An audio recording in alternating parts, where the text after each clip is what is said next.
Good afternoon, everyone. I know you've had a long day, and I know that I am the last thing standing between you and the bar.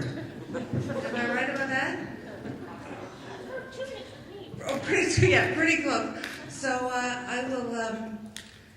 I hope I don't take too much of your time, but I am absolutely delighted to be here today. As Kelly says, I do represent the riding in which Ivy is located.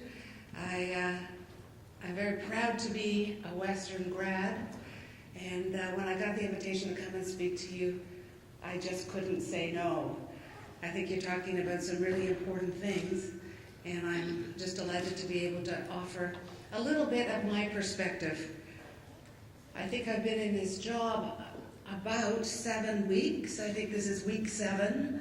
And I can tell you that I come to this job with a great deal I feel the responsibility weighed very heavily on my shoulders. I think that Ontarians value their healthcare system absolutely enormously. I don't think there is anything we as a government do that's more important than providing excellent health care. I think the debate south of the border has really strengthened our pride in our system and has kind of reminded us that we have the healthcare system we have, not because of something came from outer space and landed in the province of Ontario to give it to us. It's because of a series of public policy decisions that have been made over many, many decades, and that governments of the day make decisions, funding decisions, policy decisions that can serve to strengthen our healthcare system or that can serve to weaken our healthcare system.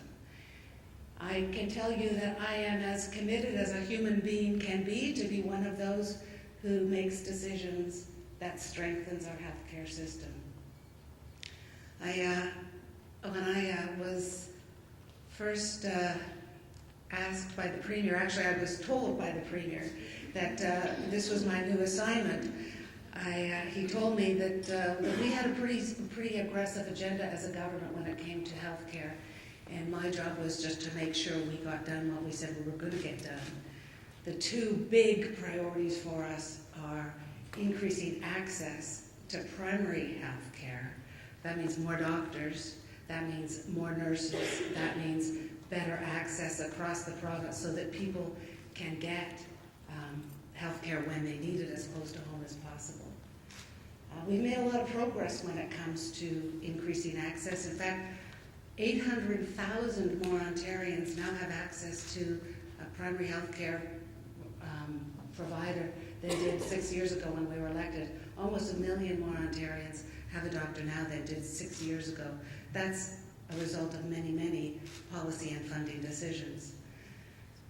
The second big priority of our government is reducing wait times.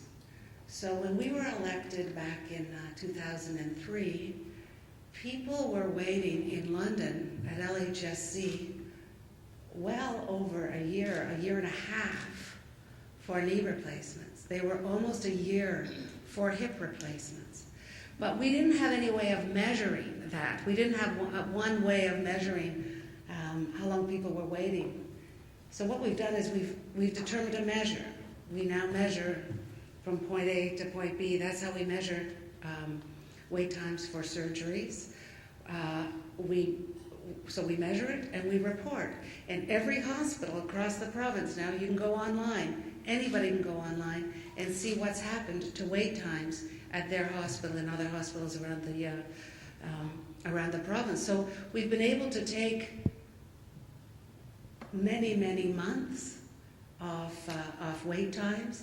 We set standards, how long we think is acceptable based on on science. How long is it okay to wait? And at what point do people actually start to deteriorate in a way that's going to have a permanent debilitating effect on their health? So we have established wait times for different procedures.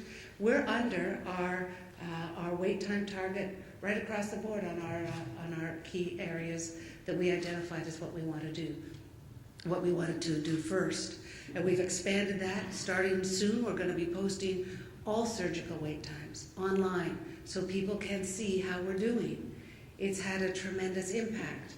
We also, and now we're focusing on our wait times in emergency rooms. So those of you who are familiar with our healthcare system will know that once you start tackling emergency room wait times, you are really tackling a whole bunch of things. You're tackling alternate levels of care, people being in hospital who don't need to be in hospital. You're dealing with issues around access to primary care, because if people don't have a family doc, they'll come to emerge. Whole bunch of issues where the healthcare system isn't working well come to the emergency department, and that's where we see a lot of our healthcare problems. That emergency department becomes a symptom of a lot of other problems in the healthcare system. So we're now tracking emergency department wait times. We've set a target. We want you in and on your way home within 4 hours for a minor complaint, and 8 hours if it's a more complicated condition. That's either on your way home or admitted into the hospital. So every hospital is now tracking their wait times. It's publicly reported, it's available. We've been able to bring wait times down by about an hour. And you know what? If you're with your kid who's got an ear infection, and that hour is an hour you'd rather spend at home than an emergency room. So we're making progress, but we've got a lot farther to go. The other things the Premier asked me to do was to make sure that our e-health agenda continued to move forward in an aggressive way, but responsible way. You may know that I became minister as a result of some problems around e-health. The problems were problems we acknowledged. There were problems of oversight. But I tell you, the work that has been done on e-health is extraordinary. We have made tremendous progress when it comes to e-health. We've got drug profile viewers in all of our emergency rooms. So when somebody comes into emerge, immediately we can see what drugs that person's on, if they are subscribers to the Ontario Drug Benefit Plan. So instantly the physician in the emergency department can see their drug profile. It's a remarkable innovation. All of our hospitals are filmless. The old X-ray films have gone the way of 8-track players. They don't exist anymore. Everything is digital. We've got thousands of physicians now using electronic medical records in their practices, and we're moving forward to bring thousands and thousands of more of them on, coming up with the latest technology. Let me tell you a little story about why it's so important that our primary care physicians do have electronic medical records. You know, we're in the middle of the H1N1 pandemic, and the most important thing we could do to prevent the spread of H1N1 was to get people vaccinated. But we only had a finite supply of vaccine, so we had to have a sequenced phase-in of the vaccine. We had to get the vaccine into those people who, if they got H1N1, were at the greatest likelihood of becoming very sick and perhaps even dying from H1N1. So we had identified the groups we wanted to vaccinate first. If doctors had the old paper records, they had to manually go through thousands of files to pull out those people who fell into the priority groups. Physicians who hadn't electronic medical records, click, click, click, and then they had the list, and they could call those people in right away to get the vaccination. That's the kind of innovation that is going to, we simply must undertake, as I say, in an aggressive but responsible way. So the short-term challenges, of course, when I became minister, we were in the middle of a pandemic. We are in the middle of a global recession, dealing with some big fiscal challenges. Our deficit in this province is $25 billion. Another way of thinking of it is that every dollar we spend, we're borrowing 25 cents of it. It's simply not sustainable. We've got a lot of work to do to get back into a fiscal balance. I can tell you we're not going to do that in a slash and burn way. We're going to do it in a thoughtful way. We know that the economy will get stronger. Our revenues will start to increase, albeit at a slower rate than we've seen in the past. But we've got to make some of the difficult decisions to get our books back in the order in which I think all of us think they ought to be. So as I look out a little bit further, though, we've got the immediate problems, but we've got, I think, in health some very big, longer-term challenges. And from my perspective, we have a baby boom that is almost getting set to retire. The aging of our population is something that I think we all kind of know about, but I don't think we have really grasped the implication of the aging population on our healthcare system.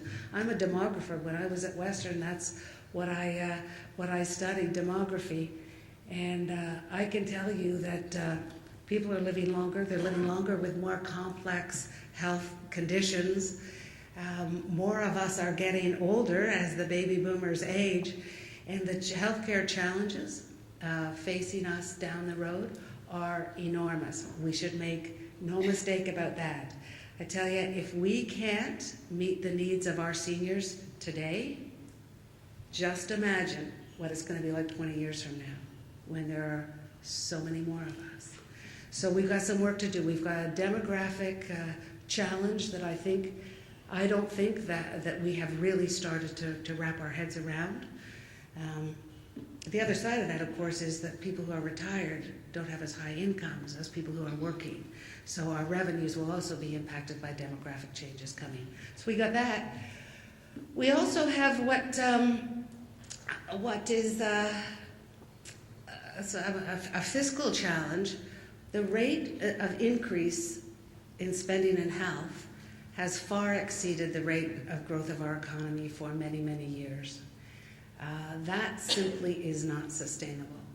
We've got, if we continue to spend at the rate we're spending, if we continue to increase spending in healthcare at the rate we've been doing, there will be no money left over for anything else. There will be no money for roads, no money for education, no money for electricity or power, no money for the environment, no money for social assistance. It'll all be gobbled up by health. And I don't think anybody wants to live in a society where the only thing we do is health. We've got to get smarter about how we're spending our dollars when it comes to healthcare. And that's really what I want to say to you today, is we have no choice but to be innovative. We simply cannot continue with the status quo. The status quo will not take us to where we need to go. We've got to get smarter about how we spend money when it comes to healthcare. Innovation is the order of the day. So those of you who, you wouldn't be here if you weren't innovators by nature. So I want to encourage you. I want to tell you that my government and governments across Canada have a completely open and welcome, open arms when it comes to innovation. It's not going to be easy for us. Change is hard, but I just know that if we all collectively focus on what's best for the patient, what's best for the patient, that's the question. And when I say patient, I'm not talking just about the one person, I'm talking about the patient and the people around the patient. Because, we need to focus on all of the supports around a person because they are also part of the solution. In some ways, I think we have over-medicalized some aspects of our healthcare system, and we need to see all of the people around a person who's aging, for example. So as we invest in aging at home, it's about investing in supports that keep people in their own home. That means bringing in the family members and other loved ones as partners. So we really have to think about what's best for the patient. I have absolutely no patience with people who are arguing about what's best for their sector. What's good for doctors? What's good for nurses? What's good for drug companies? What's good for hospitals? I don't care about that. I care about what's good for patients. And I really think I am very, very hopeful that there is a new spirit of collaboration, that all people who work in healthcare from all sectors really are moving away from the focus on their sector to a focus on what's right for the patient. What's right, what will help build the sustainability of our healthcare system. Because I care about our healthcare system today. I absolutely care a lot about our health system today. But I've got a little grandson. He's 1.5 years old. And I look at him and I say, I want a really strong healthcare system today to look after my aging parents, to be there for me and for my kids. But I want my little grandson to have a strong, publicly funded, one-tier healthcare system as he grows up and gets older. It's a legacy piece for us. Our healthcare system in Ontario is second to none. We are so extraordinarily lucky to have the healthcare system we have. But as I said earlier, it didn't happen by accident. It's something we can protect only by continually renewing it. And that's our big challenge. So as you go forth in you leave here today, I want you to just know that we're fighting together for something that is enormously valuable, not just for our generation, but for future generations. I was at a conference earlier. I kind of lose track of the days, I have to confess. Not that many days ago, last week I was at a conference and Michael Moore spoke. Anybody here seen Sicko? A few of you have seen the movie Sicko? So Michael Moore is a great advocate of the Canadian healthcare system. In his speech, he took out his health insurance card, and he offered to trade it to anybody in the audience for their OHIP card. He says, is there anybody here who would trade me their OHIP card for my healthcare card? Not a soul. None of us would trade our healthcare system for anybody else's healthcare system. So thank you for making it stronger and better and more sustainable. And I wish you all the very, very best. Thanks so much.